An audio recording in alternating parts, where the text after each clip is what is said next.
Hi FlossTube, welcome to my channel. My name is Jess and I am Cross Stitch Jess here on FlossTube and over on Instagram.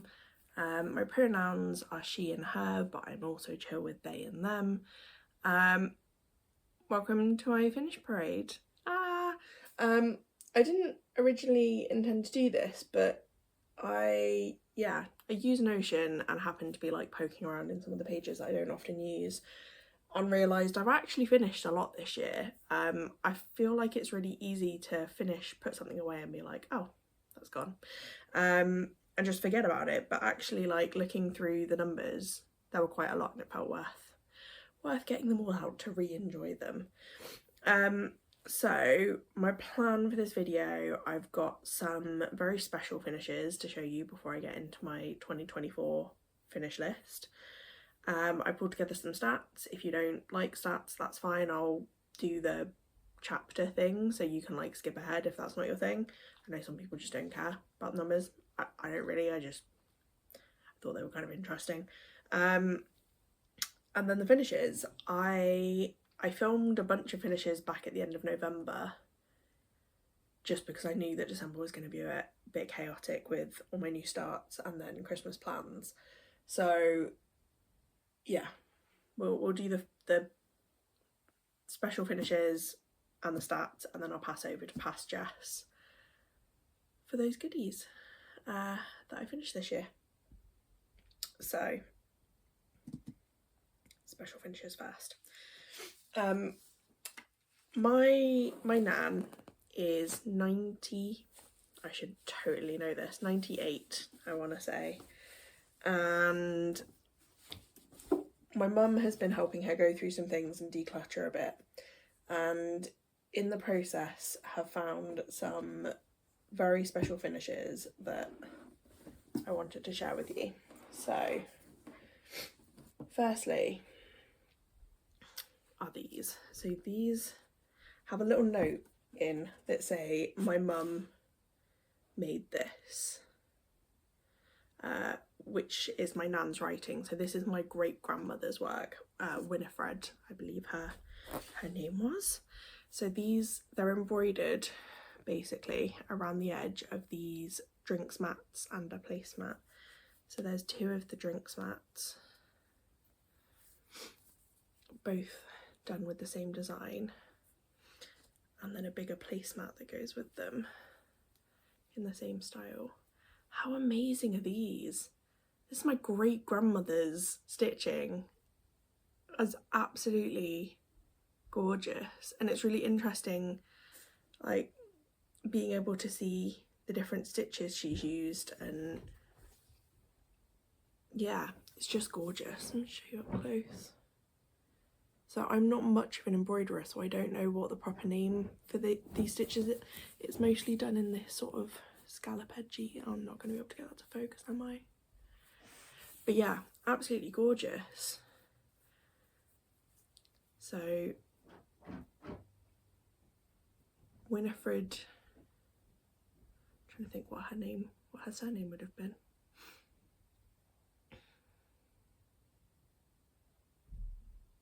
I can't remember what my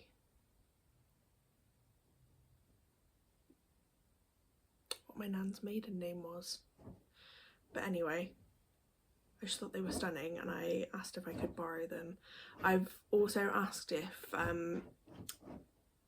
one day at some point if I would be able to inherit these. I think my plan is to make like a generational scrapbook, and the reason for that is the next thing I have to show you is these, which were cross stitches that my mum did, and I think we figured out she would have been about 6 to 8 years old when she did these. So there's that one, and then there's two on the same piece but they're opposite ways up. So there's one, another reindeer, and on the bottom of the same piece of fabric a third one. So yeah, just super cool to have. You can actually tell, I think this must have been a practice piece because they're the same kind of design, but this one is definitely a little bit neater, a bit tidier with the stitches. But yeah, super cool to have those. So yeah, the one thing that I don't have is something that my nan has made. We were talking about this, my mum, my nan and I. And Nan was never much of a stitcher. She was more of a knitter or a crochet. I think she knitted more than crocheted, which is obviously not so easy to put in a scrapbook. But I know my mum has a blanket that my nan has knitted, or crocheted. So definitely going to get some pictures of that, and even just see if I can find like a handkerchief that she popped some initials on or something, just to sort of have the three generations.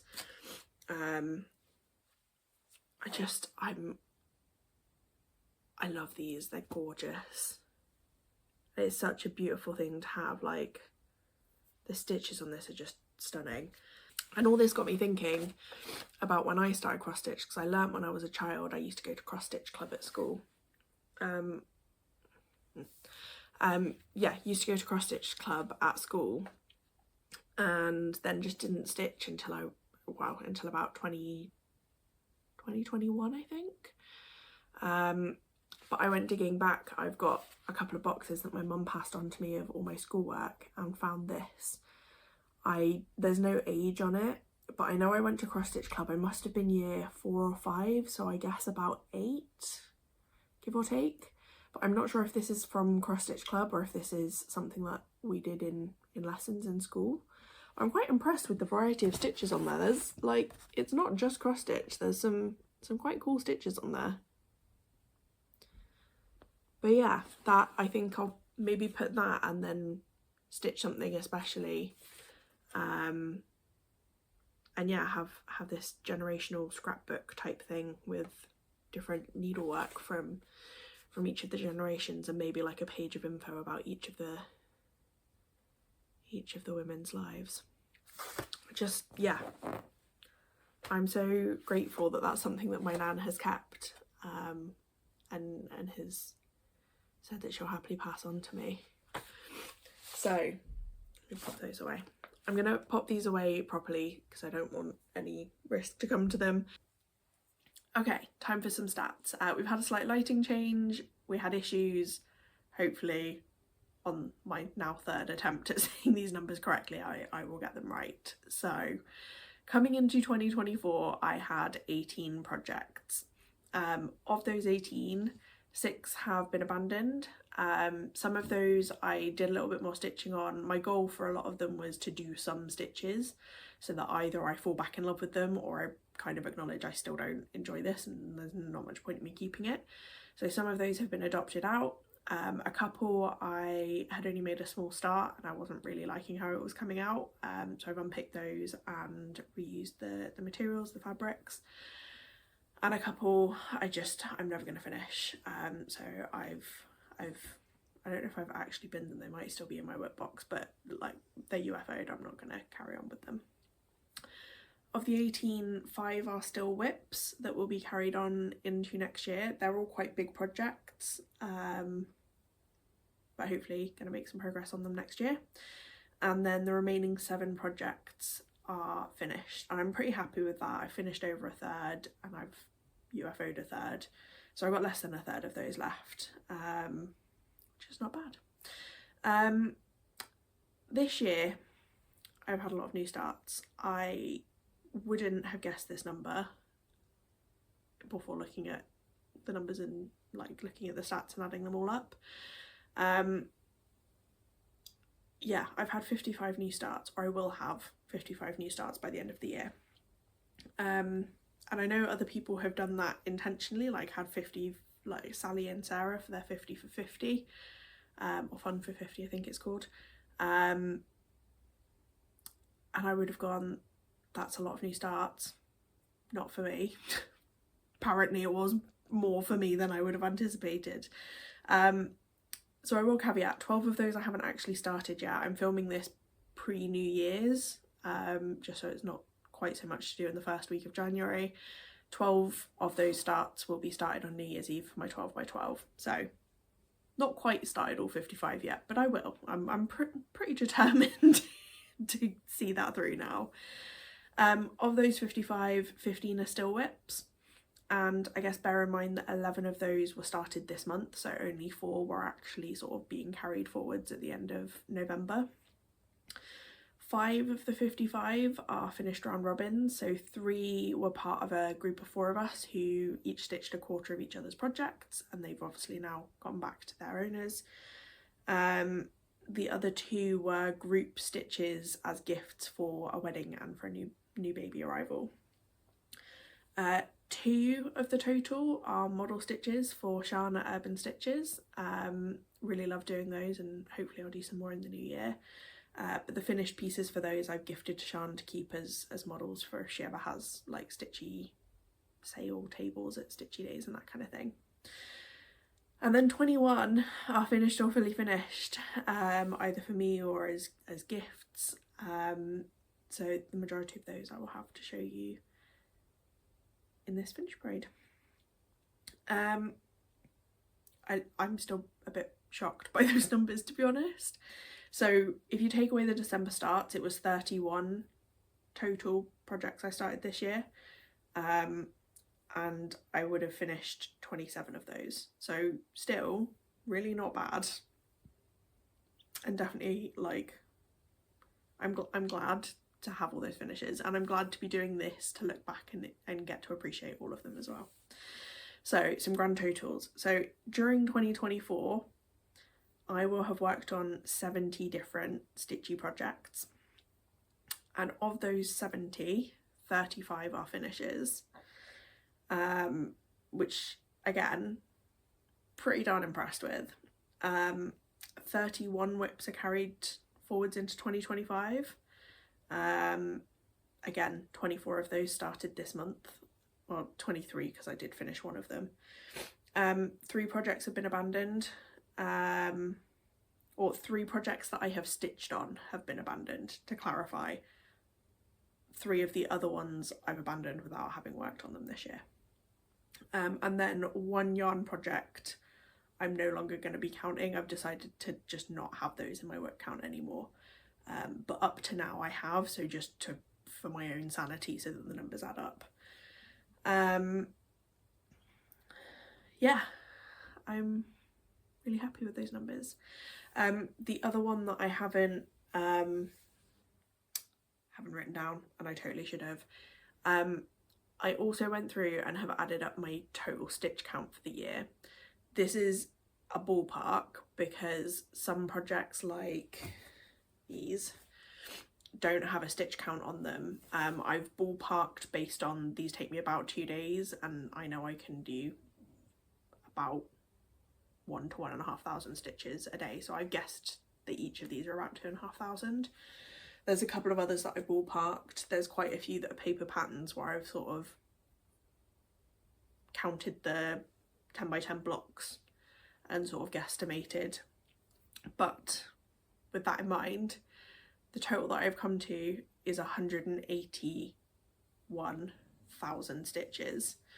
And if I do some very quick maths, which again should have done beforehand, 181,000 divided by 12, so that works out to be about just over 15,000 stitches per month.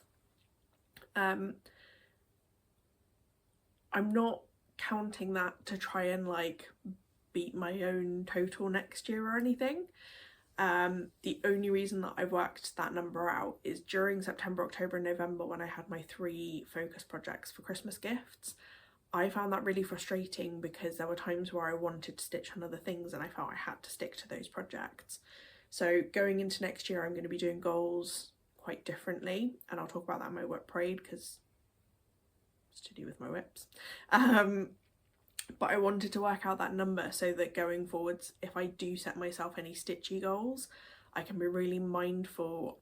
So it helps me to sort of sense check my goals before I set them. But yeah, that's it for the numbers.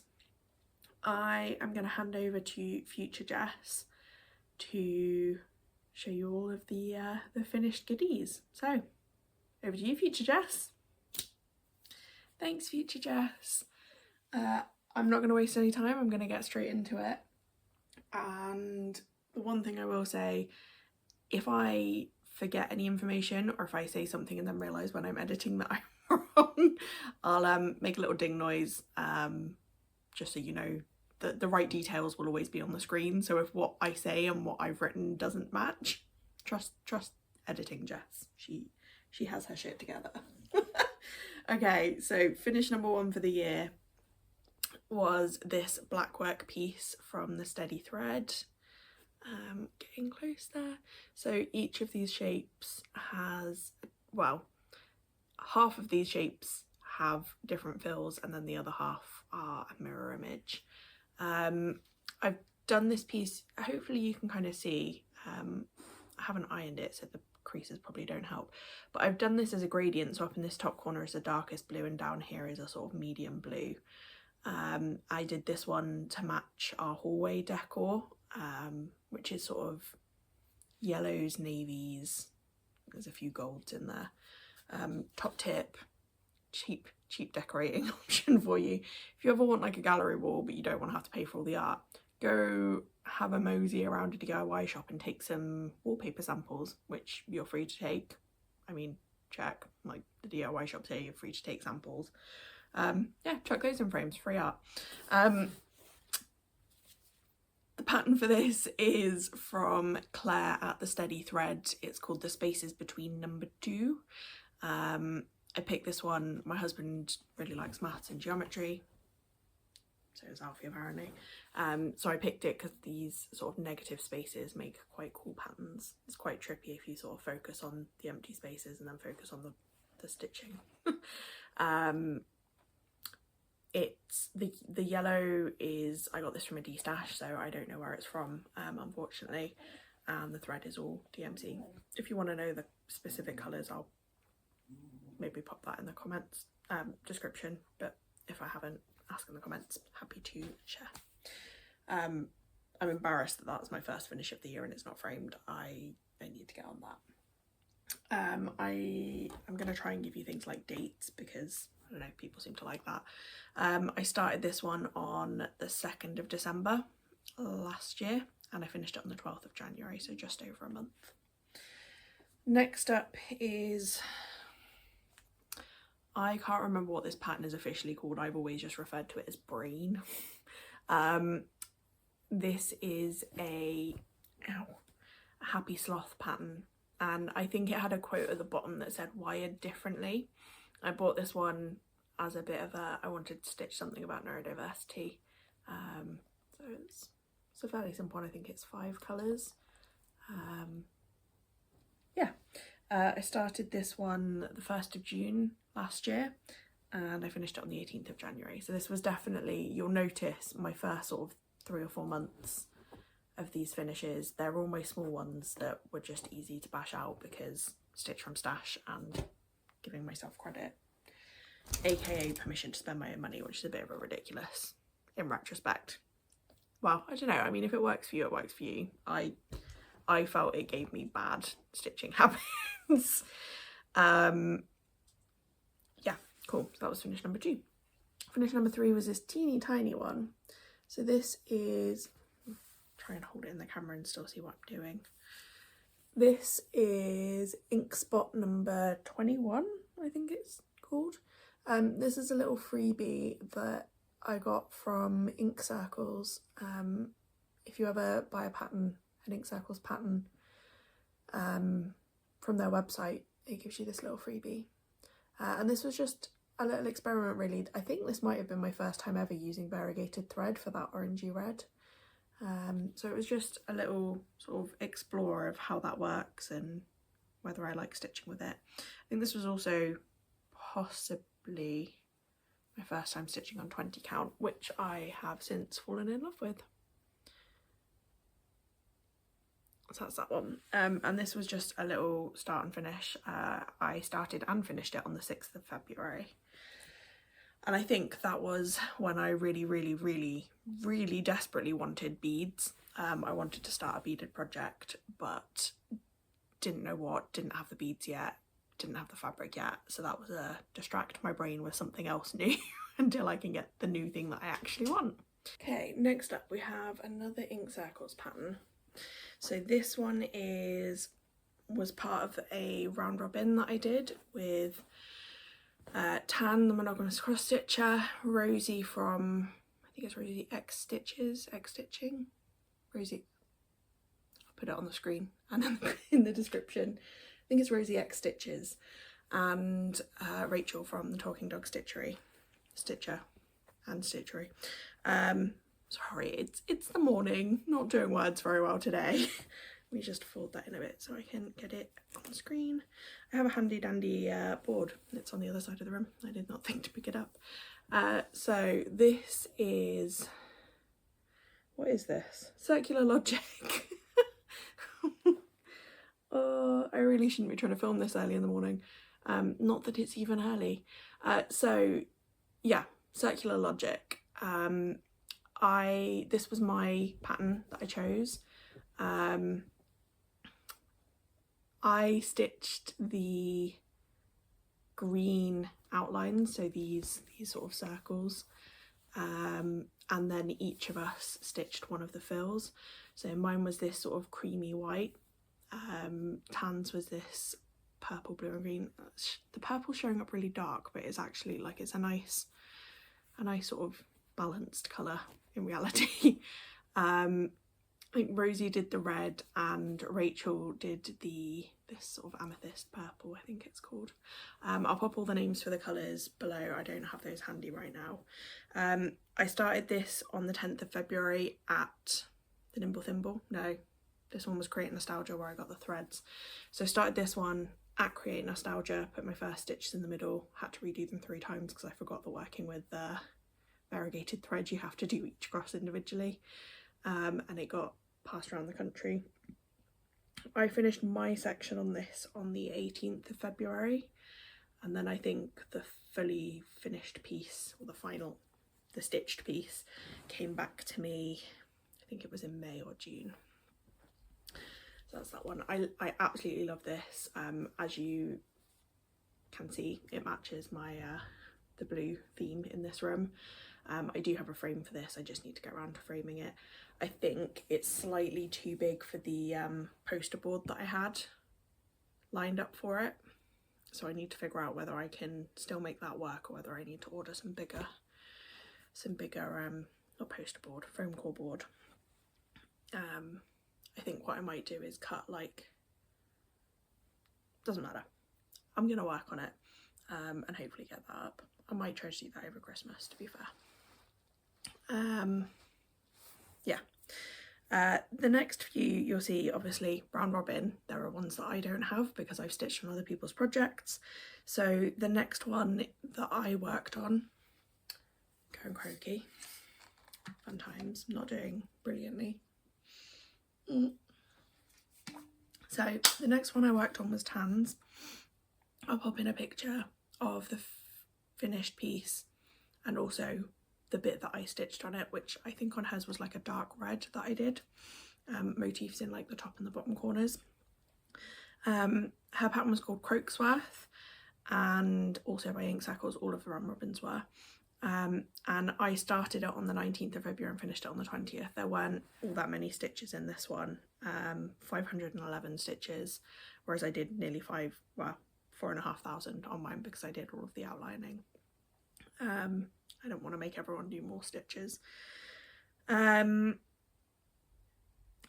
I really enjoyed this. It was, these two patterns were my first time ever doing, like, I don't really know whether whether you'd call these Quaker motifs. I don't really know what the definition for a Quaker motif is, but it was my first time doing these sort of geometric motifs. So Tan's is very much a Quaker style pattern. It was my first time doing that, and I quite enjoyed it. The next up for me was Half the Fun, which was Rosie's pattern. This one was lots of different forms of transport, and she'd sent round, I want to say it was like a black, white, grey variegated thread. It's been a while. But she sent round thread for us to do most of the motifs, and she asked us to pick like 3 to 4 to do in like bright colours.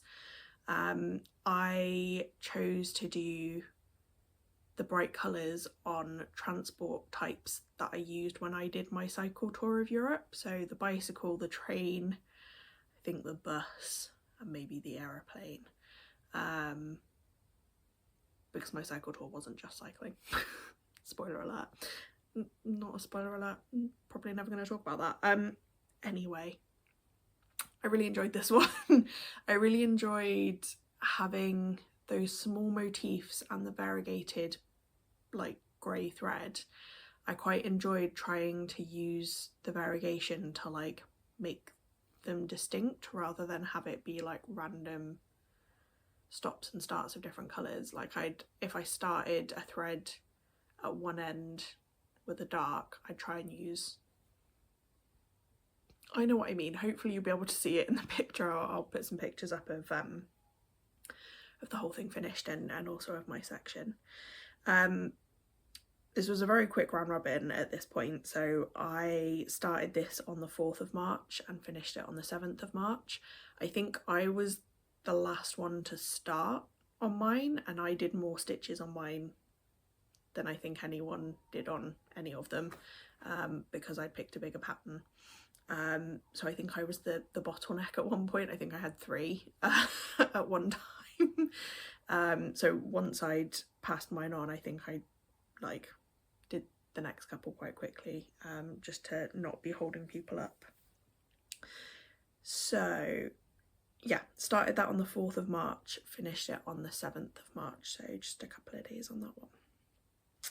Next up is something completely different, my one knitted project for the year. So this was a DMC kit that I was gifted for Christmas by my husband. I've not finished it the way that the pattern suggested. I'll see if I can find a picture and pop that in. But this was a kit, so you got, I think it was 2 balls of yarn, knitting needles, the instruction book, a darning needle, that kind of thing. I think there was a crochet hook as well for making the pom-poms at the end, which I've not done, or the tassel things. So this is, it was basically like a very wide scarf, like a long rectangle. And I've sewn up the sides here to make it theoretically into a cushion cover. The cushion that I tried to put into it turned out to puff up an excessive amount to get out of its old cushion cover, and it stretched this out and it just looked really bad. So I either need to get a smaller cushion, or I might go back to my original plan of using this as a project bag, if I put some like cotton lining fabric in there. I'm really happy with how this came out. I did restart it at one point because I'd made a mistake and there was a hole, and I haven't knitted, like I knitted when I was very small. I remember my mum teaching me, but it's my first thing that I've knitted in a long time. It's got all kinds of different stitches, so different like bands, ribs and moss stitches, which hurt my brain quite a bit. This bit was tedious. And then on here you've got a different style of rib and more ribs, all kinds. I did enjoy it. I'm glad I finished it. I'm not gonna rush out and consider myself a knitter. I might knit myself some fluffy socks at some point. That seems like a fun thing to do, but I'm not, yeah, don't expect this to become a, I don't know, is yarn tube a thing? This is not going to be that, don't worry. So I started that, I only started on started it apparently on December 31st, so New Year's Eve last year, and I finished it on March the 22nd, so a couple of months, a couple of restarts, we got there. Next up is not that. Next up is the last of the round robins. So this one was Reflection of New Orleans, which was Rachel's round robin, again by Ink Circles, and I worked on this from the 16th of March to the 23rd of March, so about a week. Again, Rachel had sent around variegated thread for us to use for most of it, and had asked us to do, is that right? really haven't looked at these in a while. I probably should have looked before I filmed. I think we had variegated thread for the majority of it, and we picked a solid colour for one motif. So I actually had to send a picture of the pattern and be like, what's this bit? Because I've not been to New Orleans. I think it was a church that I decided to pick as the motif that I did. Yeah, I really enjoyed this one. It was I think maybe my first time using 32 count. I think I'd only ever done 28 before that. So that was new, and I enjoyed it more than I expected. I think my past even weave experience, I've defaulted to, oh, like it's small, so I can make really big patterns smaller and more manageable. Stitching 1/1 is not, I don't love it. So this was over 2 and I enjoyed it a lot more. So it was nice to have that being nudged into trying something that you wouldn't normally. I'm realising that you don't hate it as much as you think you might. I've already said the dates on that one. This was the last of my round robins for that group, so yeah, I really enjoyed it. I'm really glad I did it. I think it's nice, especially with something like the Ink Circles ones, where they are often almost mandala style, like the 4 quarters are the same. It was nice to just stitch 1/4 of a pattern and stitch on patterns that I perhaps wouldn't have chosen for myself, but I really enjoyed doing in the end. So if you get a chance to do that kind of thing, I'd highly recommend it. Top tip, use lots and lots of parcel tape. We had one, thank you. We had an incident, it was fine in the end, but use lots of parcel tape. Make sure your stitching is not going to fall out of your parcel. Next up is the first of my model stitches. This was, yeah, I really enjoyed this. Thank you to Stitch Ecology and also Rachel and also Tan for joining the dots and making this happen, and to Shan for trusting me. I really enjoyed this. I don't have it anymore because I sent her the finished piece. Shan gives you the choice. She will send it back to you, like you send it to her, she'll take photos, she'll send it back to you if you want to keep it, or in this case I said she was welcome to keep it, for sort of, I don't know, when she's doing like selling stuff at retreats and things, to have there as a model stitch. I'll put it up here. This one was part of, I think, a Starlight Stitchery box, and that would have been back in the mid last year, this year, depends when you're watching this, I guess, mid 2024. I think there's like a 6-month window where they have exclusive like rights to the pattern, and then Shan Urban Stitches can then start selling it herself. But if you like this, definitely go give her a follow. Urban Stitches over on Instagram. She has loads of really cool patterns, and like the background on this I found particularly satisfying to stitch. It was quite a challenging one to wrap my brain around. If you look at it in the wrong, like if you look at the wrong center point, then the stars look really wonky, but once I'd figured out like a method for stitching them, it was really enjoyable. This was a really quick one. I started this on the 10th of April and finished it at the Ladybird retreat on the 13th. I really loved it, highly recommend. Next up,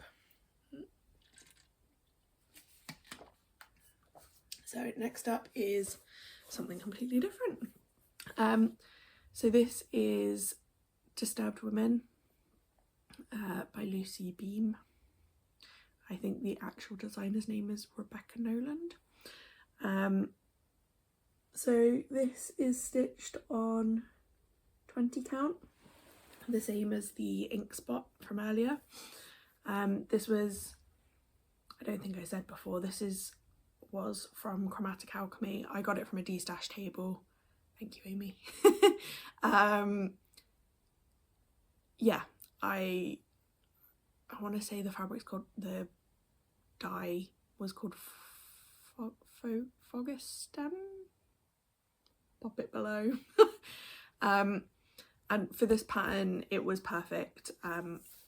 you can see it was a very narrow piece of fabric in the first place, so it was just right. I did have to leave off the ward B that was on the bottom of the pattern. I just stitched this from Stash again with variegated, that's the word, variegated threads. So I used one for the text, one for these arrows, which I think was a little bit of dinky dyes that Tan had left over from a project that she kindly let me have. And then I think this was a DMC one at the bottom. I think the light grey is a Gutermann, like a sewing thread. But it was a really pretty variegated grey. And I've just done this on mount board. It's quite thick mount board. I'm tempted to take this apart because it's pinned at the sides here and then like taped, like double-sided taped at the back. I don't know, I don't love the colour that I picked for the borders. I think for the other two colours, if I zoom right in there, you can kind of see the other two colours are they're very much grey, and then that third colour has more brown in it. And I think, I don't know, like I was kind of going for like a rusty, like I was going to add a chain to hang this and try and like make it look rusty and old. But I kind of saw it as like a wonky sign hanging on a gate to like an old abandoned building or something. And I thought that brown would add like a bit of rust, but then with the other colours all being pure greys, I felt like it looked a little bit out of place. So I don't know, let me know what you think. Like, it's obviously not like sealed in a frame or anything, so I could theoretically take it apart and redo that and maybe redo it on thinner mount board. But yeah, I left these pins in. They're all sort of different metallic-y or like dull metallic-y colours. I thought they looked a little bit like sort of, I don't know, steel nails? I don't know. Little like metal pins or something on a sign. Yeah, I really enjoyed doing that one. It was it wasn't Pattern Keeper friendly, which I think was, I don't often do stuff now that's not Pattern Keeper friendly, which yeah, it's probably quite lazy of me, but I did really enjoy it. And I enjoy like text stitches up quite quickly. That's nice. Cool. I worked on that one from the 8th of April to the 30th of April, so again, start and finish in a month. It's not bad. Next up, we are back to black work. So this one is the first of the Magic School samplers that I've done. This one, try and get, dodge the glare, there we go. This one is the Amomancer, which is magnetism. I worked on this from the 4th of May to the 6th of May, so this would have been a weekend when John was away, and got it framed and gifted it to him for his birthday in October. This one was stitched, it's an 18 count, and I stitched it with Gutermann 30 weight. I will say, particularly that text along the bottom, I don't know if it'll focus, it's quite hard to read, probably more so because I'm struggling to hold it still and dodge the glare and hold it close enough. But yeah, it's quite hard to read. It's like a single stitch tool, and the nature of the thread is just, like, I know what it's meant to say so I can read it, but like when I gifted them to John, he did struggle to figure out what they say. I have since bought some 103 is it silks? I'm not sure, I'll pop that below. So for the ones of these that I've done on that 18 count, I am tempted to take them out of the frame and re-stitch even just that bottom row of text, because the others are bigger. It's literally just that bottom row, like even this one at the top, it's, oh gosh, that's really not focusing, is it? The one at the top there is stitched over 2 squares of height, whereas the bottom is just 1. So even if I don't take these ones out and redo them for the future small ones, because there's 25 of these in total, I would use the finer thread for those. And I think that was just on a grey, I think I might have gotten that one from D-Stash, that 18 count. Okay, I've lost where I am on my list. Next, okay, so this is something a little bit different. This is an embroidered needle case that I made. This was a kit from Corinne Lapierre. I'm sorry, France, for that pronunciation. Yeah, I started and finished this in a day, including constructing it. I think the pattern just had like a pair of pages inside, and I feel like it even had you sew them together to hide like the stitching in the middle. I managed to, I think I changed the sizing ever so slightly, and it meant I could get 2 pages. I've stitched on each page the needle size. So my go-tos are 28s, which is why they've got a whole page themselves, 26, 24, and then my sharps for embroidery, and then a sort of miscellaneous page which mostly has my stitch count markers. These little bats were a gift from one of my table mates, and this little acorn was a gift. All of those came from Floss Friends, and then the other 3, the ladybird, the bird and the flower here, are a set from Rachel Talking Dog Stitchery, which I think is from Just Another Button Company. I don't know, if you have a look on Rachel's website. She's got loads, they're really cute. Yeah, my throat's really not doing well today. I really enjoyed this. It was something a bit different. It was a nice little satisfying win. Yeah, I highly recommend. The felt's really nice as well. Next we have another of these Magical ones. This is the same size as the previous one, but just in a smaller frame without the mount board. This one's the Faymancer. Oh, that glare is not good. So all things fae and fairy and magic.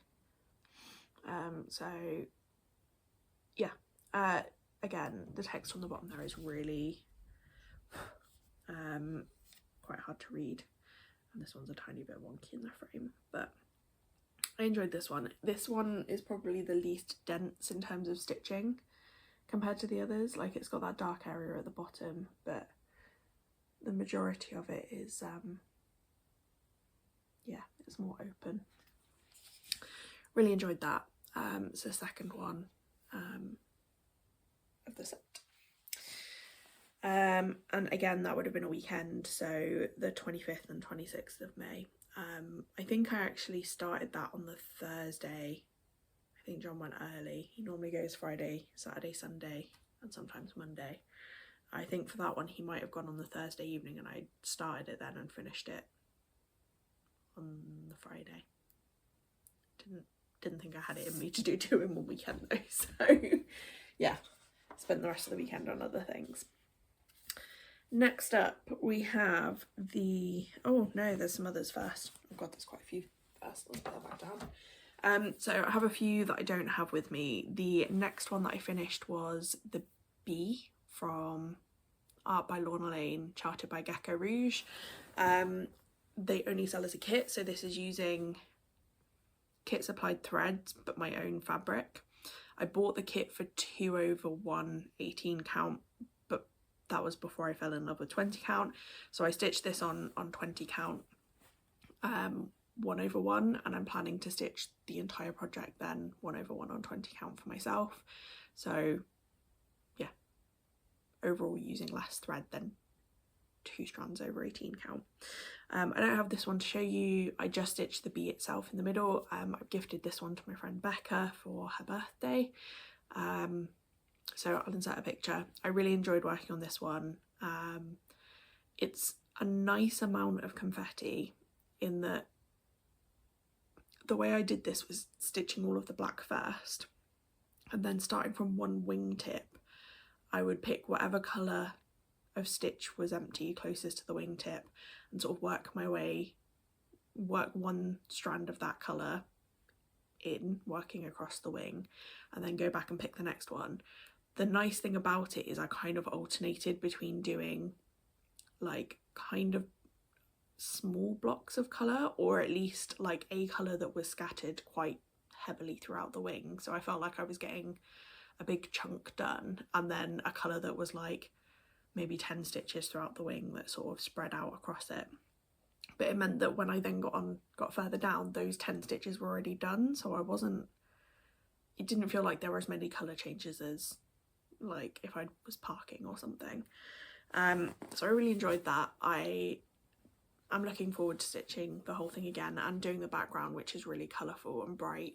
I just needed a break first. So you'll see that one in my whip parade. Don't know whether that's coming out before or after the finished parade, but it's over there if you want to go have a look. I started this one December the 3rd last year and finished it on June 23rd, just in time for her birthday, which I feel like I finished it like the day before her birthday or something. It's not the best in terms of forward planning and timing, but I managed to drop this off to her in person. She lives up near Leeds. Dropped it off to her in person and was very flattered that she immediately went and took something off of her picture shelves to put the bee there instead. Next up is a small that I did for the Smalls Exchange for Sweary Stitches. This turned out smaller than I anticipated. I didn't mean for it to be quite as tiny as it was, but the pattern is Killing It from Black Quilt Stitching, and I turned this into a tiny needle book. I did it on 20 count, and I did the edges like you do a biscornu, so did a backstitch outline and then did the same on a matching piece of fabric with no stitching on it. Just did the outline and then like whip stitched them together. I found that quite hard on 20 count. They were very small stitches to like get your needle through, and a lot of them, so I probably wouldn't do that specific finishing technique again, but I really enjoyed making it, and yeah, I hope the recipient liked that. I'll pop the pictures I have of it. I went through a phase here of just completely forgetting to take any pictures of stuff before I gifted them to people, so yeah, I actually had to message the recipient and be like, can you please send me a picture so I've got something from my finishes folder.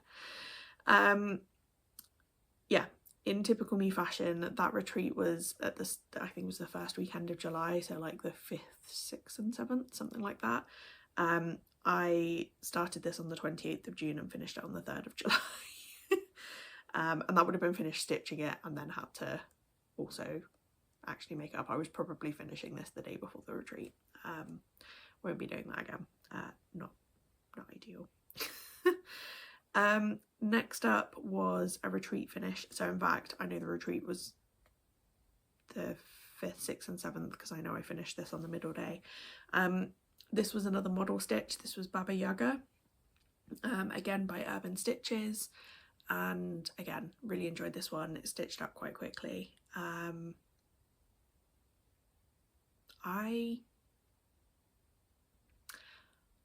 don't know if I'm allowed to have talked about that one. I'm gonna check before I publish this. I don't know if that's one that's been released or if it's going in a box or a magazine. I can't remember. I'll check. If you're hearing this, then I was allowed to share it. And again, if you like this, she's done others in this style with this same frame. I actually really enjoyed doing this this being the second time I did that background, because I'd already like figured out my approach to it, so it was really enjoyable to do that. Yeah, I hope to do some more model stitching for her in future because I really enjoyed both of those projects.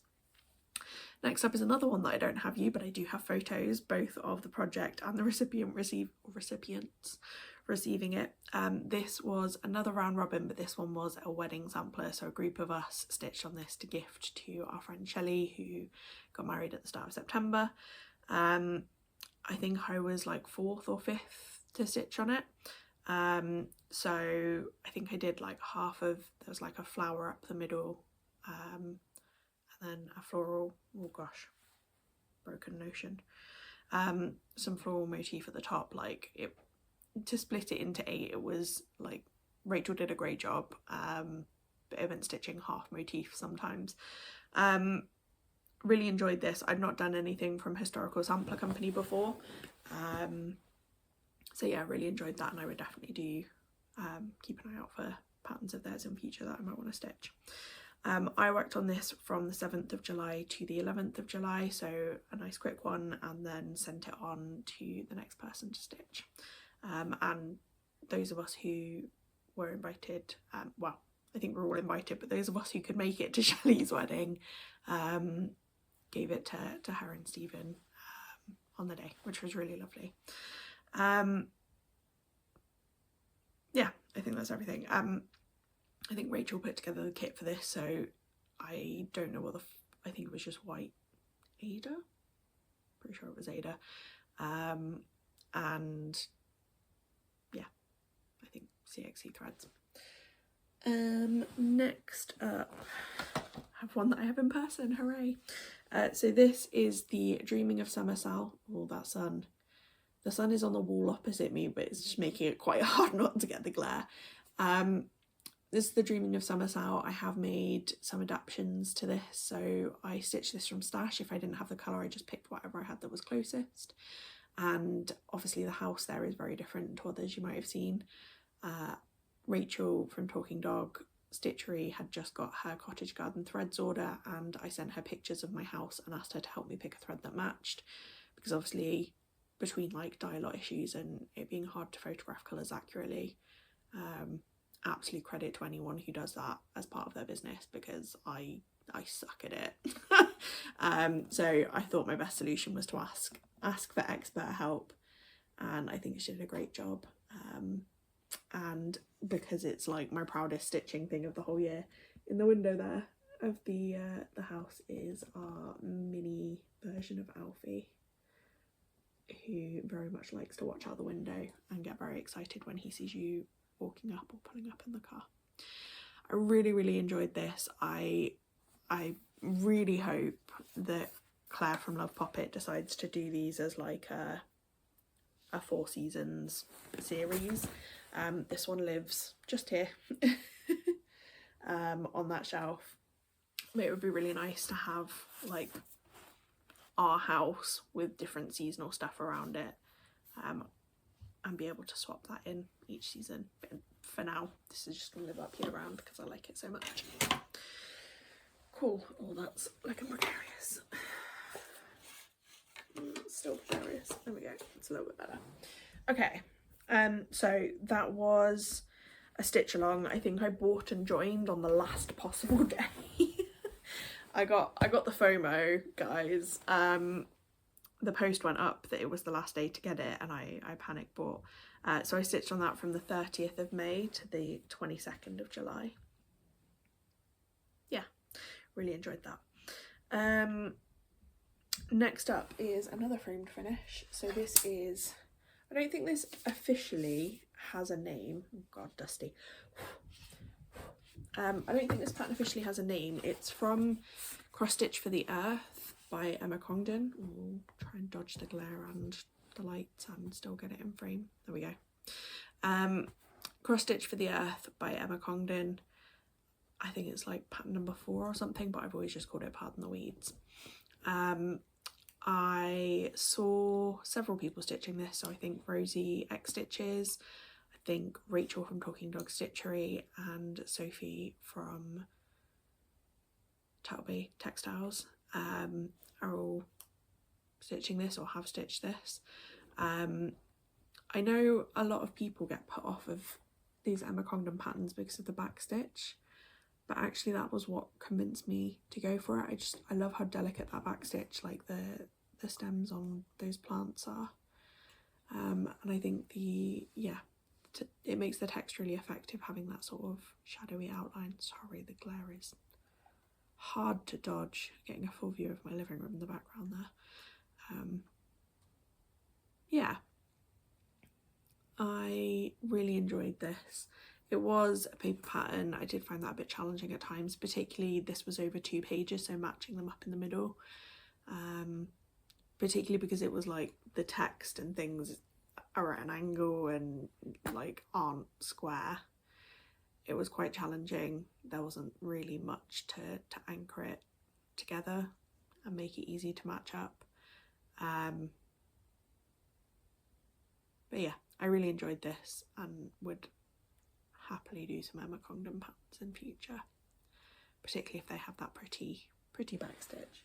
Something I've learned is I quite enjoy backstitch if it's outlining stitching or if it's on its own, like black work style.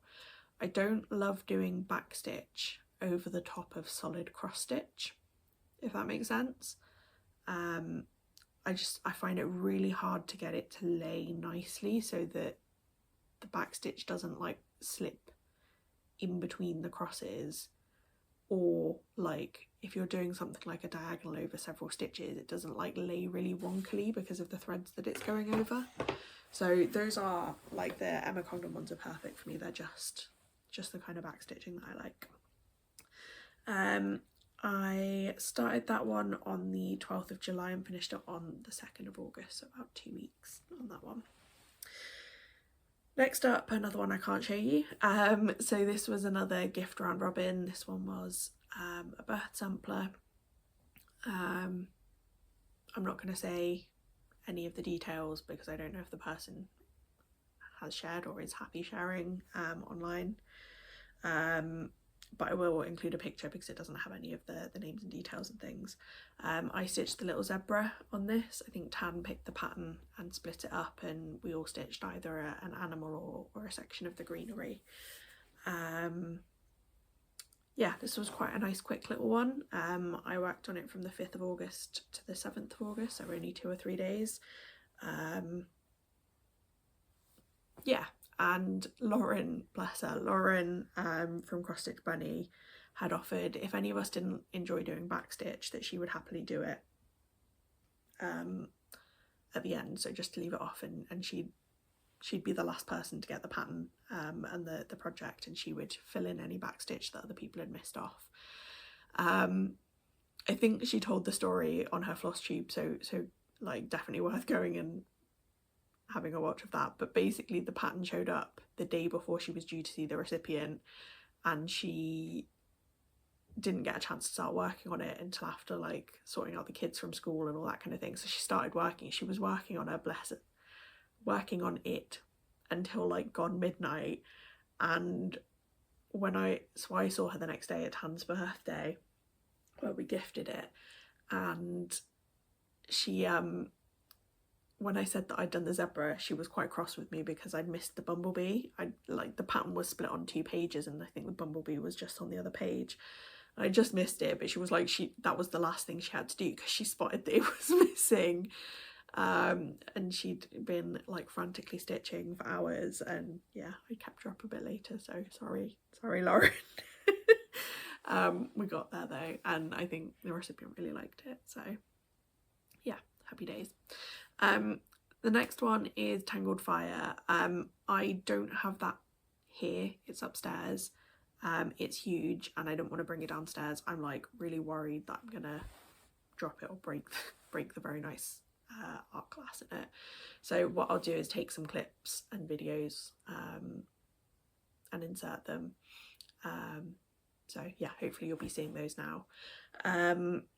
I started this in February the 9th, and this one I started at Nimble Thimble because I bought the fabric there, and I finished this on August the 18th, so a good sort of 6 months worth I think that is. I really love this project. It's fully beaded. I did my own bead conversion. If you're interested in those colours, drop me a message and I think I've still got that written down somewhere, but yeah, drop me a message if you're interested. All I did for this, I really wanted a fully beaded project or like just something with lots of beads.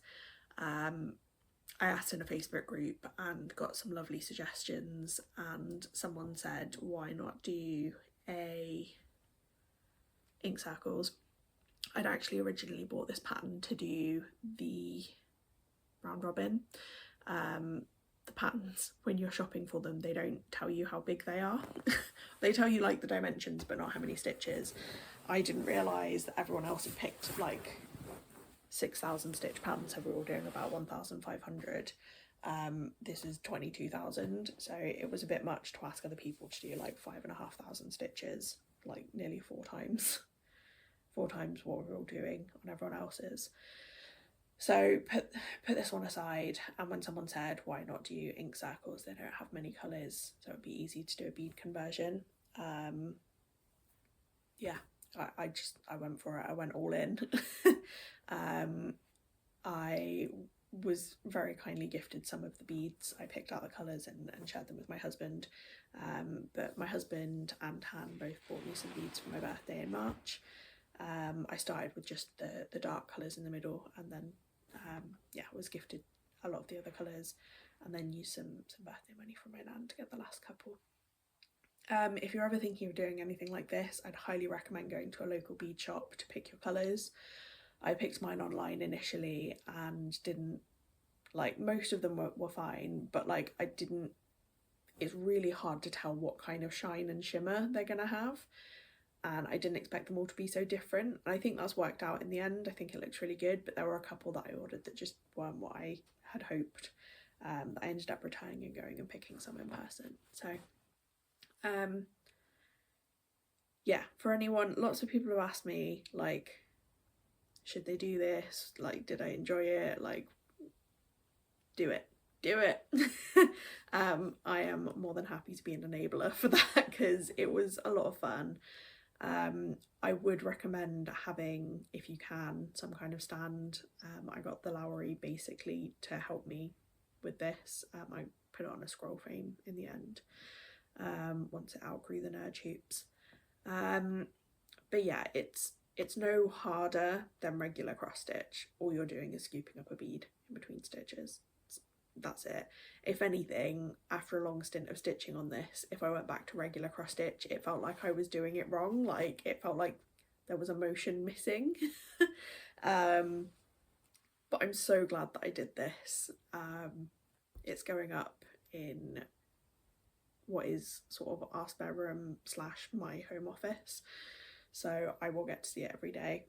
And the way directly above me actually, but on the opposite wall, the sun, when it comes up in the morning, sweeps across that side of the room, and it happened like the piece is currently sat on the spare bed propped up on the pillows, and I walked in the other day, and as I walked, just the ripple of shimmer went across it as the sun sort of bounced off. It was gorgeous. I love it. I'm so glad I did it. And by the time you're seeing this, I will have already started my next fully beaded project. So again, go check out the Whip Parade if you want to see that. Cool. On a continuation of beading, this was my next finish, from a very big beaded project to a very small one. This is Squirrely, which is a Mill Hill kit, and hopefully you can see there, it's got quite a few beads. I think there were 6 different colours of beads. And then it's got, in this bottom corner, it's got a specialty. Oh, it's really struggling to focus. It's got a little specialty leaf-shaped bead there. Not focusing very well. This was very different. It was my first time working on perforated paper. I didn't love it. I didn't hate it, but it's not, I don't know, it's not the way that I'm used to stitching. I've done this one for my nan. I did her a hedgehog. I think it was the first year that I got back into stitching. I did her a little hedgehog. So I thought this would be a cute addition, and I just finished it with some cream felt on the back and glued the magnet on there so that could go on her fridge. And it's her birthday this Friday, so from when I'm filming, So yeah, part of filming this early is so that I could show you this before I pop it in her card and post it off to her. That's squirrely. And when did I work on that? Started on August the 12th and finished on August the 19th, so not very long. And in fact, I think that was pretty much when I'd started FlossTube. I think I might have just started stitching the acorn like the day before I did my first whip parade. And then yeah. Next up is the last of these Magic School tiles. Oh, that glare. Oh, sun's not being my friend today. That's, there we go. Cool. So this is the Astromancer, which is the sort of space astrology, sun, moon, stars magic school. This area was really dense. So this one why did I do that? Just hold it further back. I know that means it's going to be small for you, but yeah, so mystery fabric again, because it was from a D-stash. It's sort of dark purples and blues. Oh, if we just headbutted the frame. Are you okay?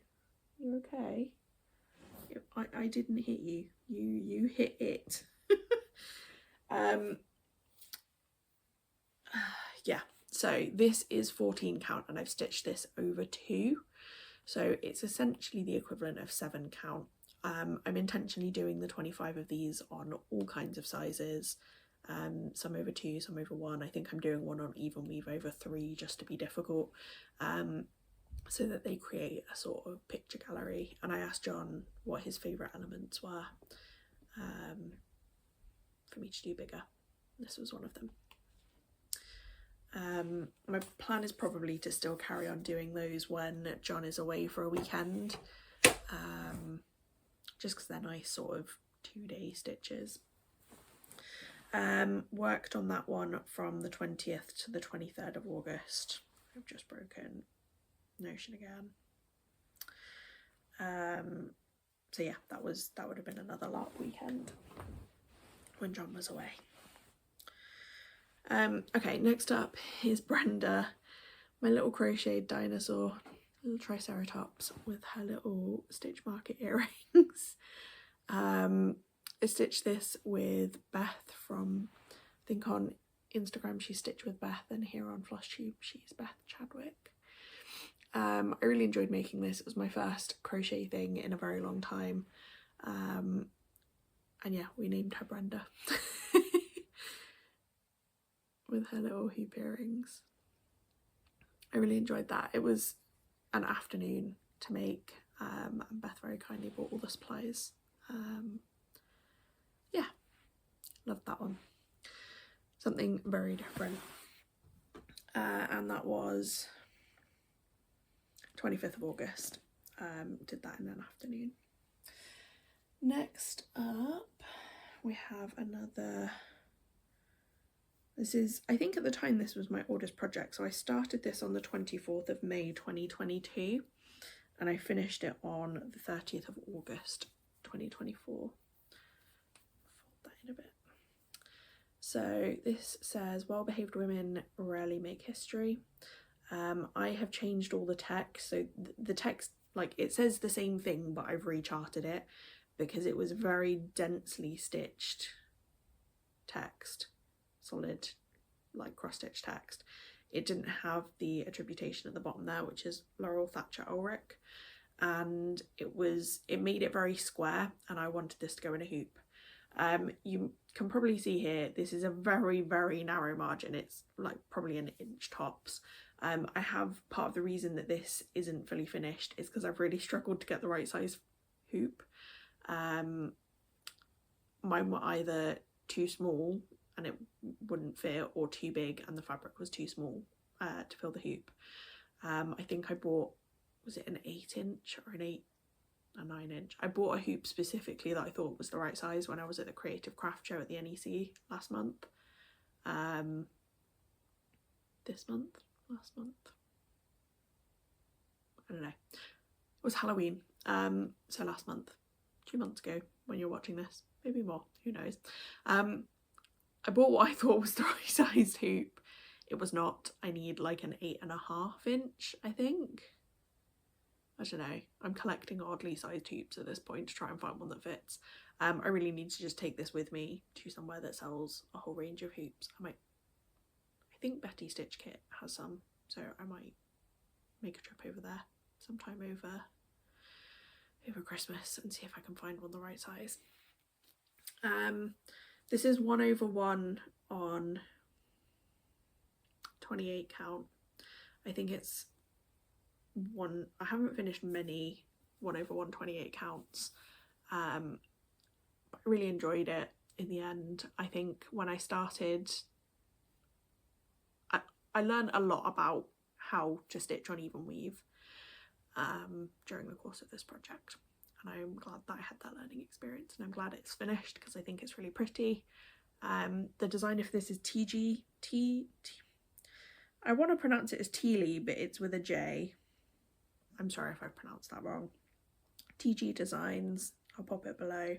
I don't think this specific pattern is available anymore, but she has quite a lot in the same style with that sort of half mandala and then text on the other side. So definitely go give her a look on Etsy. Next up, I promise we're almost there. I think I'm probably about 3/4 of the way, 80% of the way. Next up is my other crochet finish for the year. I don't have this one to hand because I have gifted it, so I will insert some pictures. Spot the odd picture out. So this was a loaf cap pattern. I haven't put into Notion who the designer was, but I'll pop it below. Again, thank you to Beth for the idea. I think she made one of these for Tan for her birthday, and I had a friend's birthday coming up who both crochets and has a cat, so it seemed perfect. Yeah, this was quite a quick one. I think I started it on the 4th of October and finished on the 5th, so a nice quick project. It's like something that I have really enjoyed about those couple of crochet projects is that they're very quick and satisfying. I think I have one more crochet project that's a whip at the moment, which is Hedwig, which I'll talk more about in my whip parade, but like the yarn that I've tried using for that has not been working for me, and I think there's definitely, much like with cross stitch, if you're working on fabric or with thread that's just fighting you, it just takes away the enjoyment. So I've really enjoyed both of these projects just because the yarn has been really nice to work with. Cool. So next up we have a 1-day start and finish. This is, I will say, this shows up so much worse on camera than it looks in real life. I've been debating on and off whether to even do anything about this. Does that help? I think that helps. Cool. This is a Christmas Carol ornament from the Primitive Hare. I started this for Rachel's birthday. She decided to do a Sal with the hashtag hair of the dog because she is the talking dog and she chose that people should do a Primitive Hare pattern. I love that hashtag so much. You can, as I say, it shows up worse on camera than in real life, but you can see where I've buried the threads in the fibres of the Aida. Every time I've shown this, I've said I'm intending to unpick them and do something about it, but honestly, in person, I can't really see them at all. So I might just track some interfacing on the back and call it a day. I'm planning to finish that one as a little hanging pillow. There are 3 in this series I'm going to do, or by the time this video goes up I will have started the next one in the series on 20 count, so it will come out slightly smaller, but I'm planning to turn them into a pair of hanging decorations for our Christmas tree. Cool. That was a 1-day stitch on the 30th of October. I intended to start the other one because it's denser stitching and it would be some nice easy stitching during the run up to Christmas, but my brain wasn't feeling that plan on the morning of, so we didn't. So the next one up is the only one I have a project bag for. This was a gift from Sophie from Turtle Bay Stitches at the Sweary Stitches retreat. No, Floss Friends retreat in November. So she very kindly gifted me this to store my little stockings in when they're not in use. So thank you, Sophie, I love it. I'm not gonna, oh, maybe I will. Maybe the Whip Parade is the time to hold up every single stocking. So these are from, the pattern for these is from Annie B's Folk Art. And I have stitched all 12 of these stockings. They're based on the 12 days of Christmas. I've made a few changes to the colours, which I'll include below in the description. And I used the Stitching Owls finishing method. You can see there's a little card in there. I can't get that out and I can't show you the inside much more than I just have, because in these 12 stockings I have my 12 starts that I'm going to do in the run up to Christmas, and John has very patiently put them all in for me, following some rules of, this project doesn't travel well, please don't put it on these dates because I know that I'm going out to stitchy days. Or these projects are really big, maybe they'd be good on a weekend when I know I'm gonna have some more time. Bless him, he tolerates my harebrained schemes with a lot of patience. So 2 turtle doves. And again, that darker grey on the birds I changed because they just blended together. I probably wouldn't do the same colour if I was doing this again, but by the time it was done I couldn't be bothered to. I think I'd already stitched the whole of the darker grey bird twice. It was not happening for a third time. 3 French hens. I really enjoyed this one. 4 calling birds. I stitched all of these. I tried to do one a week from the start of September. I had Stocking Sunday Sal. Not that anyone joined in, stitch alone. But it was nice having that. They were sort of 1 or 2 day. I think the most any of them took was 3 days. So it's quite nice having a little weekend project followed by a sort of string of weekdays to do my own thing and do what else I fancied. 6 swans are swimming. Geese are laying. I don't know. Showing my lack of knowledge of the song.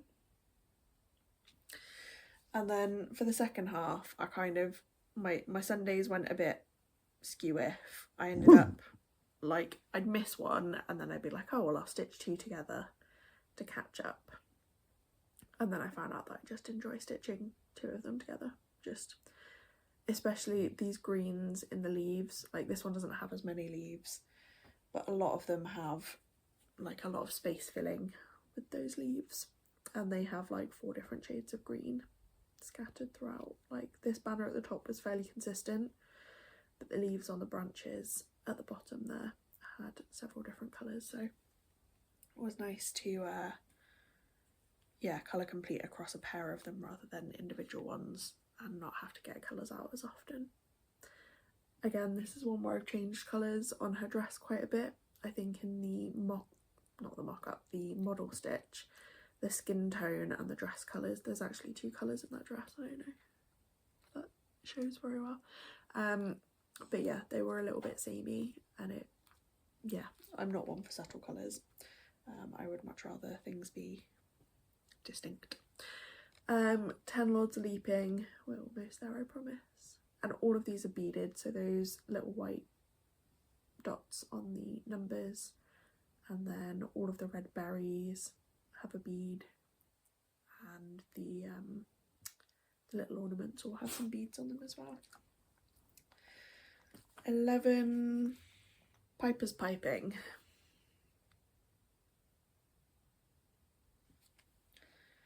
And last but not least, 12 Drummers Drumming.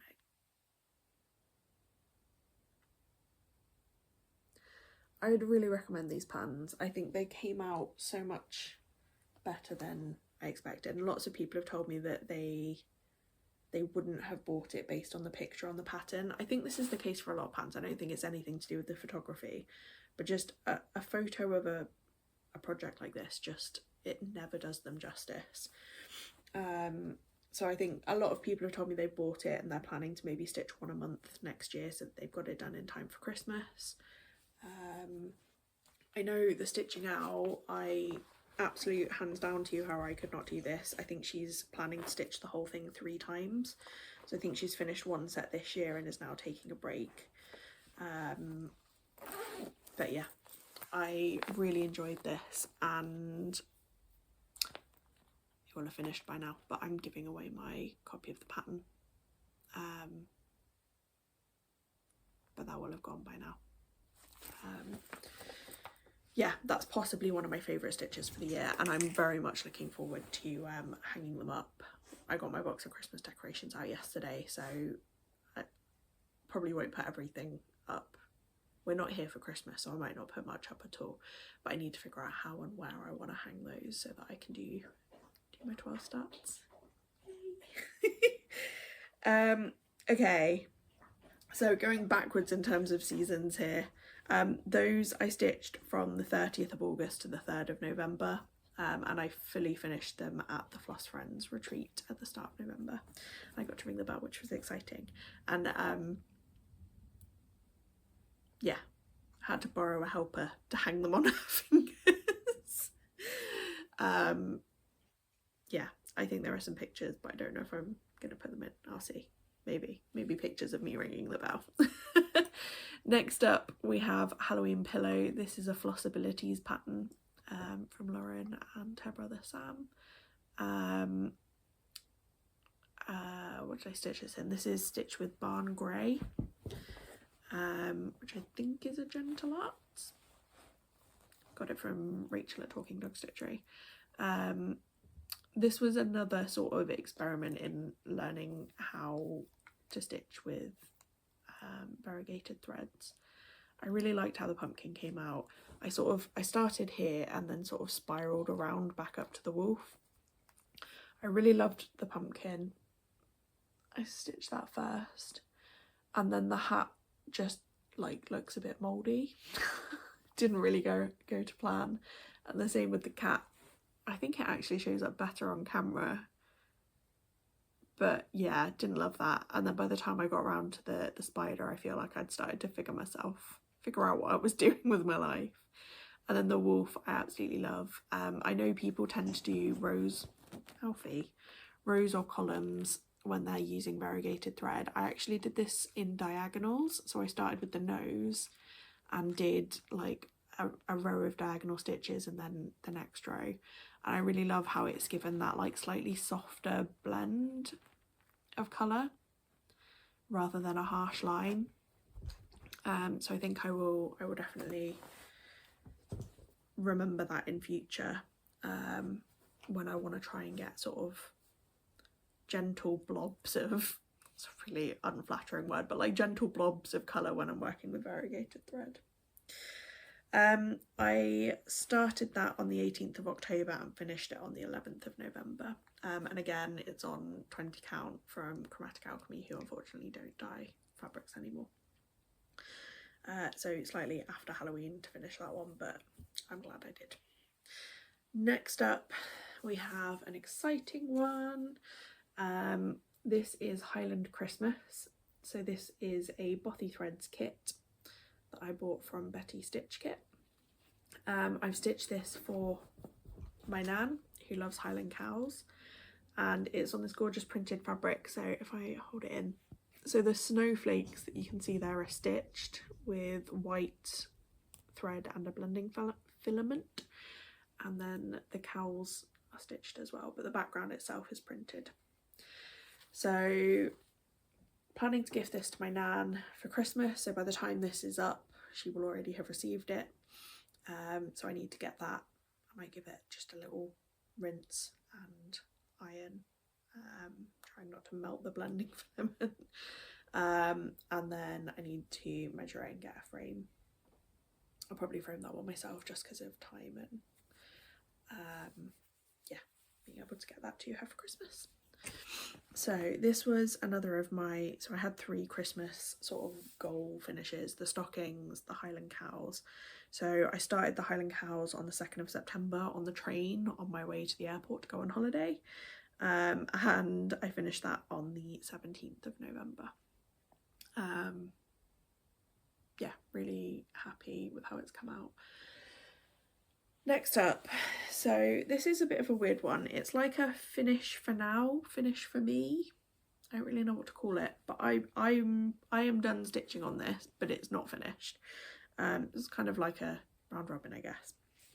This is, so the pattern for this is actually a temperature cell, so I'll put the details of that below. I have changed the text in the middle, so I think the pattern came with like 2024 and then space for you to put the location. But I have charted myself this text that says "Stitchy friends are the best friends." And then what I have done with this project is used heat erasable pen to just very carefully, you can kind of see I've just put little dots, so it's not like it's full on soaked in ink or anything, to outline these heart and star motifs. And starting at the Floss Friends retreat in November, I have asked, whenever I'm stitching with Stitchy Friends, I've asked if they would be willing to stitch a motif for me. So I think from this starting one all the way around to the skull and crossbones, which I'll explain a bit more in a second, that was all done at Floss Friends, and then these next 4 and this one over here were done at the Birmingham Stitchy Day that I went to yesterday, from when I'm filming this, not from when I've uploaded the video. I think the next stitchy thing I'm going to will be another Birmingham Stitchy Day, but I think that one will be a bit busier, so hopefully I'll have a few more filled in before Christmas as well. So I'm planning to keep this going, I don't know for how long, maybe for a year. This was meant to be one of my December starts, but I needed something new after working on the same 3 projects for 3 months straight. So I started this a little bit early. I might do it until my last retreat next year, seeing as I started on my last retreat this year. I'm not sure. The plan is to make this into a project bag, which is why there's quite a lot of fabric still attached. I've only drawn, I think, 2 or 3 circles worth of the pattern, but obviously it's a temperature cell, so it's designed to be huge with 365 of these little icons. So I can kind of keep going within the limits. Like, I don't think, oh yeah, there we go. So you'll see I've also sketched out like the size of fabric that I need to make it into a project bag, so I know I need to keep it within those limits, but I can keep adding within that space.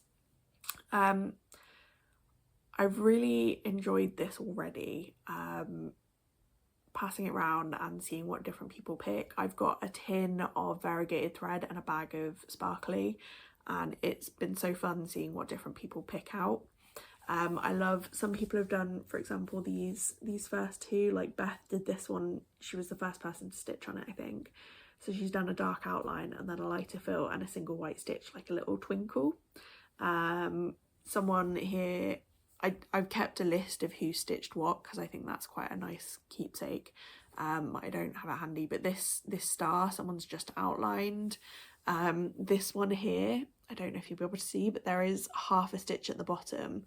So on my round robin, Rachel, who did the purple section, she had to frog a couple of times, and it meant that she only had the tiniest, like there were 5 yards of thread of each of the colours for the fills, and I knew that was cutting it close, but it seemed silly to buy double of all of them if people weren't going to need it. I would more than happily have sent Rachel another skein of this thread, got it ordered and sent straight to her, but she was determined to finish it without needing it.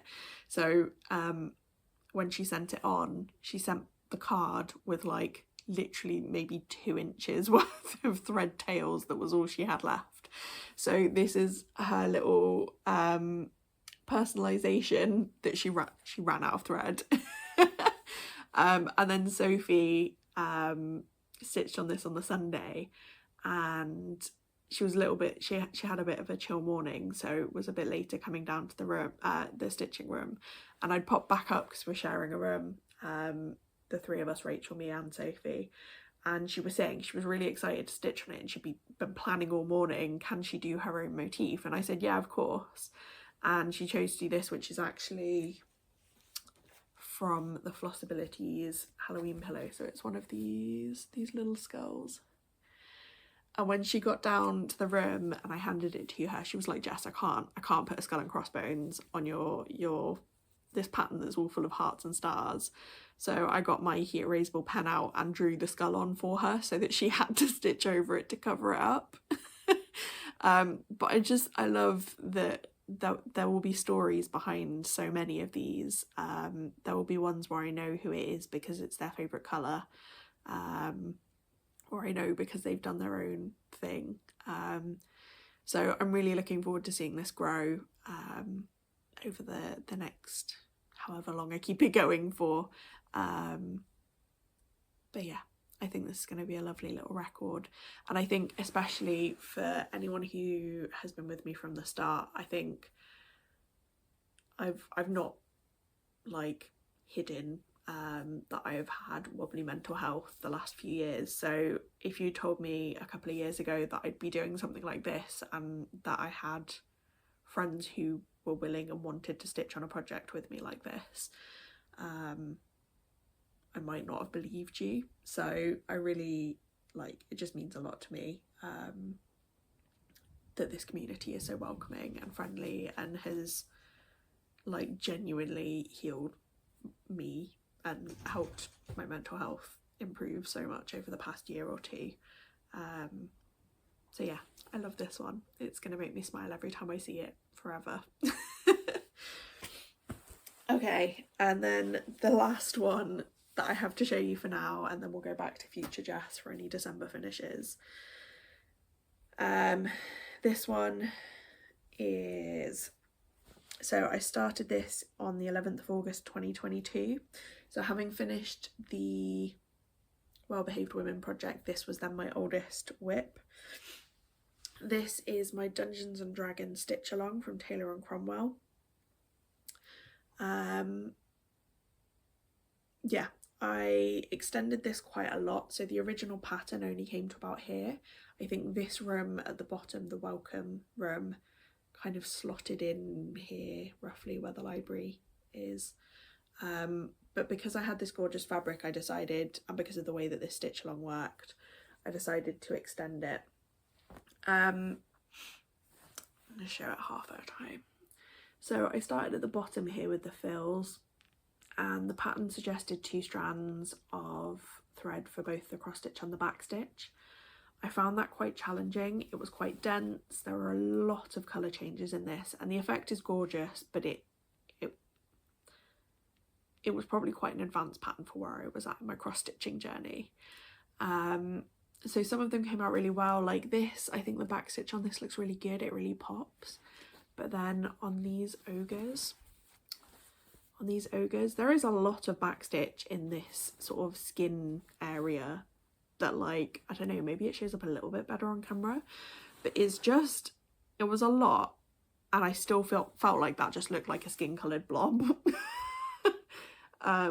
Even now I struggle to tell what it even is.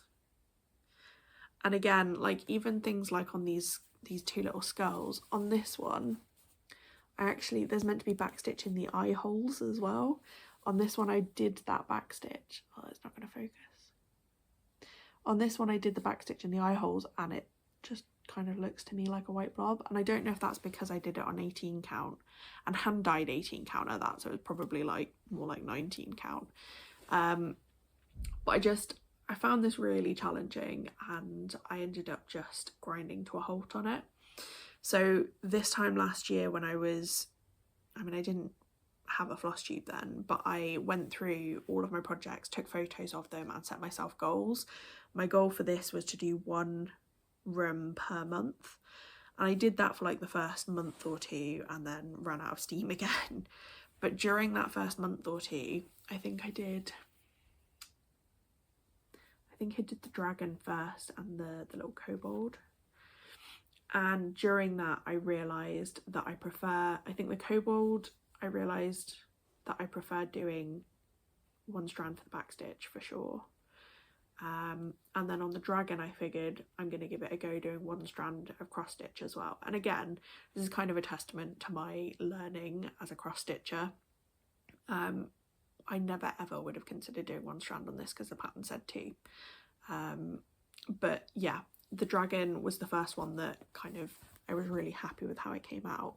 I also at this point started changing some of the backstitch colours. So you can see here this sword is, I'm not sure if that's 3799 or 310, but I basically started making some of the backstitch colours bolder and I liked the effect a lot more. It almost gave that like cartoony effect, but it really helped the backstitch to not feel like a waste of time, like you were slogging through, like it's in lots of different colours, it's not just one colour for a room. So it was hard going with a lot of colour changes and it still didn't feel like it was being that effective. So I then, yeah, again, start of September, set myself the goal to actually push through and get this done. This was meant to be a gift for John in 2022. So he's getting it 2 years late, but it is now done.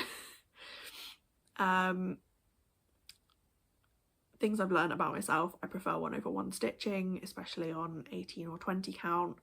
I prefer cross country, extreme cross country if possible. So the way that I got through these top rooms was having, I pushed, they don't go into Pattern Keeper perfectly, but they do go with a little bit of finagling. Once they were in, I started doing extreme cross country. So I think I started with this owlbear, and I would pick the next colour in the owlbear, but while I had that colour on my thread, I would flick through all of the other Pattern Keeper rooms, all the other rooms in Pattern Keeper even, and anywhere that that thread was used, I would do those stitches. So for example, this little banner has a stitch on either side to show, it really isn't going to focus, but these little stitches on either side are the only 2 stitches of that colour in that entire room. But because that colour was also in the owlbear, doing those 2 stitches felt like I'm being really smart and efficient and I'm happy to have them done, rather than I've got to get a colour out just to pull a strand, thread my needle, do 2 stitches just to put it back and put it all the way back in my stash, my threads stash. So yeah, extreme cross country, definitely the way to go for me. The one that I really just want to call out because I'm so happy with it, in fact, too, this is a random encounter table. It is a table that has armed itself. If you're a D&D nerd, you'll hopefully get the joke. And then the one that I really want to call out is this library. This put me off for so long because there are, I think, 35 colours of cross stitch and 25 colours of back stitch in this one room alone, and that put me off so much, but I pushed through. This is the last room that I finished, but I'm really happy that it's done and I think it is really effective. I just needed to get going. I have enjoyed this in its own way.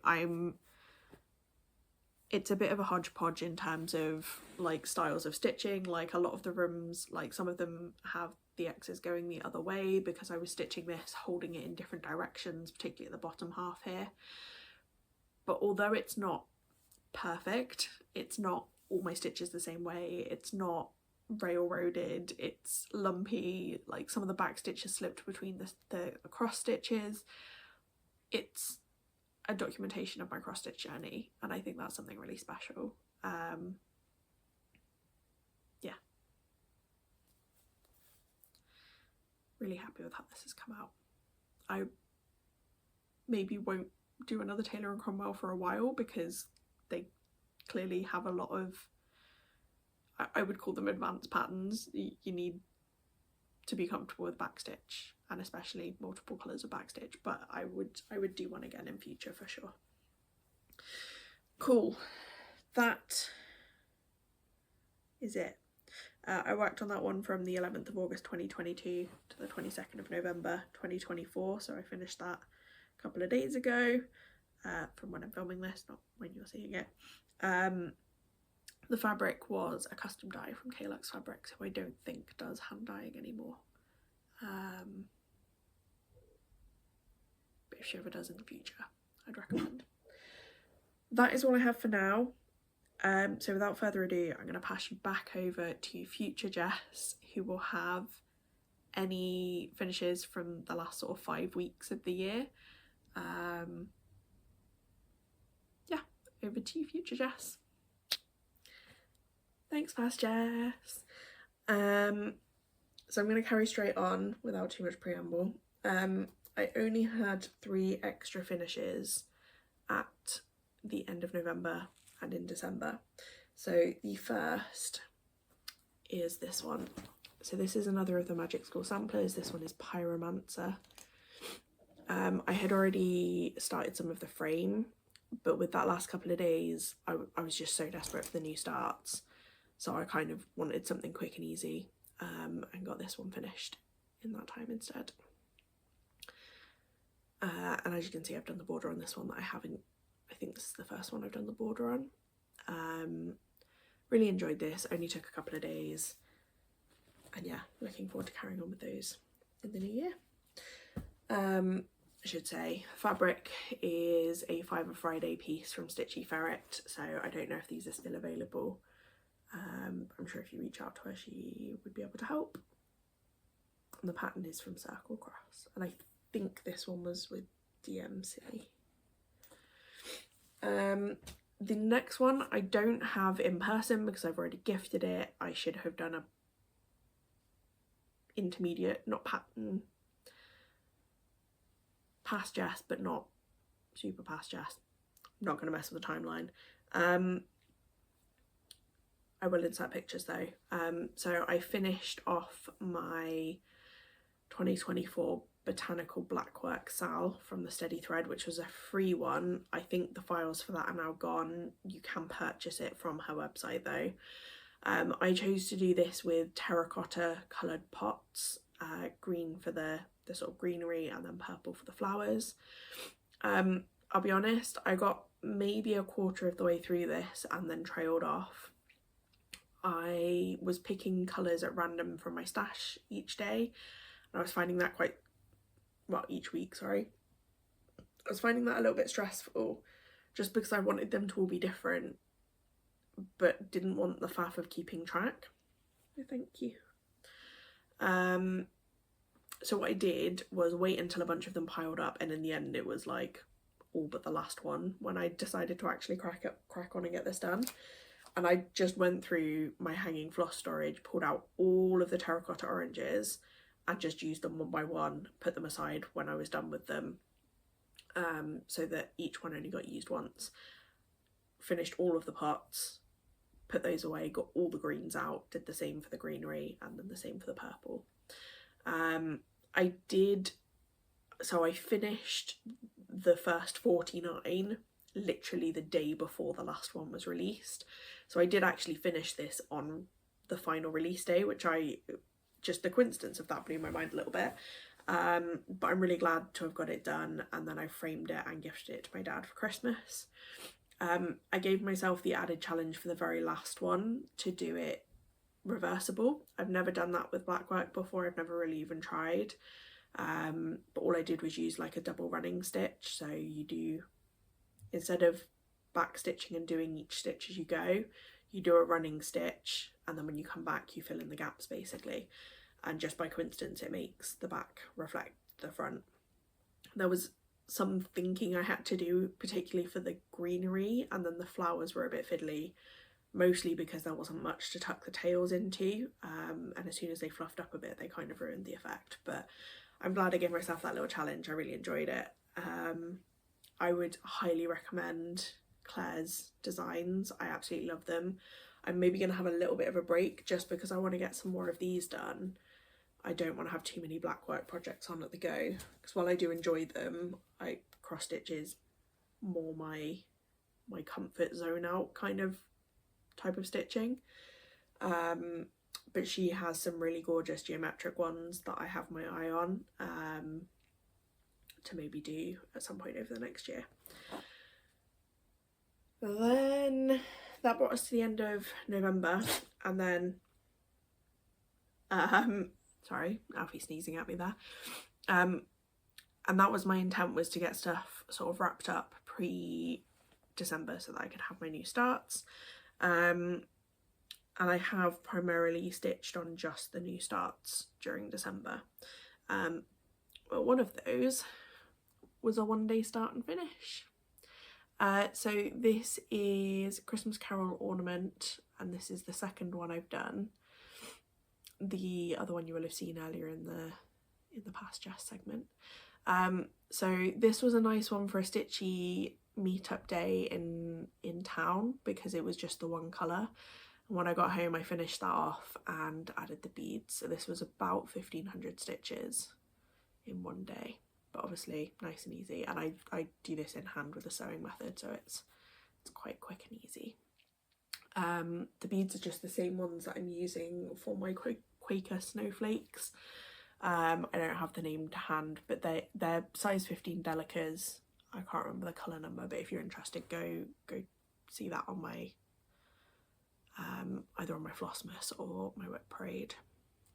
But yeah, sparkly white beads. And this and the other one, this is on 20 count, the other one's on 18 count. I'm planning to turn them both into little sort of hanging diamond cushions, ready for decorating our house next year. And that is it. That is all of the finishes. Yeah, I expected to be re-showing you a couple of them framed, but I was not very organised, and most of them I framed the night before I was due to gift them to someone. Typical me. The one that I did want to re-show though, that I'll pop a picture in, is Highland Christmas. This is, I've done a fair bit of framing myself, but our decor style is quite minimalistic, I guess. Probably doesn't look it from the messy shelf behind me, but most of our frames are just plain white or black box frames. So this was the first time I did something that wasn't a plain white box frame. I did this to match the frames that my nan has in her house. But I just really liked how it came out, so I'll put a picture in. Really happy with the finish on this one in particular, but because of the stitching throughout the generations in our family, and my nan also, she gifted me some birthday money back in March, which I used to buy the last of the beads for Tangled Fire. So I really wanted to give her back something stitchy, and we had our family get together yesterday. I gave it to her then, so that was really nice. That is it for the finishes, and I guess that means that's it for the video. I hope you've enjoyed this.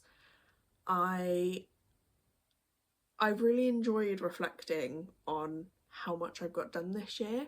Like I say, I think it's really easy when you finish something, it gets put away or it's gifted or it goes up. Like even like I've got this one here and another one, the Pardon the Weeds, but it's just so easy to forget that they're there almost. They just sort of blend in and become part of I don't know, your living space. It's been really nice to get everything back out and really enjoy reflecting on how much I've got done. So I hope you've enjoyed.